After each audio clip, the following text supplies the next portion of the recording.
ચિંતન શિબિરનું આયોજન કરવામાં આવ્યું હતું Birsa brigade force Aravalli mountain દ્વારા। તો આજ આપણે જે વાત કીધી, સમૃદ્ધદાય વાત કીધી, રમતદાય વાત કીધી, તો એ વાતને લઈને આપણે જે ગામે ગામ રૂઢિપ્રથા ગ્રામ સભા બનાવો તો આપણું જળ જંગલ જમીન બચાવી શકાય। કેમ કે હાલની અંદર જોવા જાય તો આપણું જળ જંગલ જમીન સુરક્ષિત નહીં।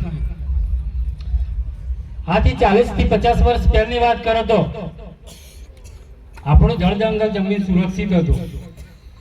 કેમ? આપણી વ્યવસ્થા હતી, મુખ્ય વ્યવસ્થા હતી। તો જોવા જાય તો સુપ્રીમ કોર્ટનું એક જજમેન્ટ है 18 એપ્રિલ 2013 वेदांता जजमेंट ना लोकसभा ना विधानसभा सबसे बड़ी ग्राम सभा। लोकसभा कौन? प्रधानमंत्री। विधानसभा कौन? मुख्यमंत्री। एनाथी ऊंची आपणी जी ग्राम सभा, जी रूढ़ी प्रथा, मुख्य व्यवस्था जी ग्राम सभा है, पण आज आपणे आ व्यवस्था भूली जायेला। आज આપણું જળ જંગલ જમીન લૂંટાઈ રહ્યું છે। આ વ્યવસ્થા આપણે ગામે ગામ ઊભી કરવી પડે તો આપણું જળ જંગલ જમીન સુરક્ષિત રહે। તો આગળ વાત કરો તો केंद्र सरकार અને राज्य सरकार કહે કે જમીન અમારી છે, આ જમીન અમારી છે। તો કઈ રીતે જમીન એમની થાય છે?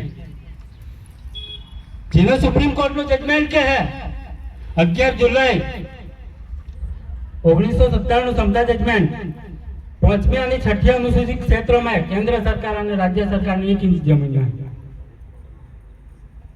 तो આપણે ખબર જ નહીં, પેલા આવે એટલે આરે દીવાની।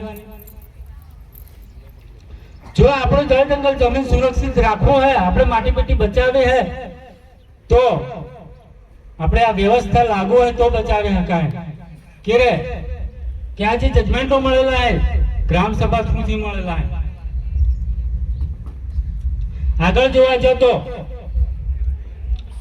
કે આપણે આદિવાસીઓની જમીન ગેર આદિવાસીઓના નામે થઈ જાય ઘણી વાર, પણ કઈ રીતે વાત કરો તો 1898 ની અંદર બિરસા મુંડાનો એક કાનૂન બનાવેલો હતો, જે અંગ્રેજો કાનૂન બનાવેલો હતો, જેને કહેવામાં આવે લેન્ડ એક્વિઝિશન એક્ટ, જેને કહેવા ભૂમિ સંપાદન અધિનિયમ। आदिवासियों जमीन गैर आदिवासियों नामे नहीं थी।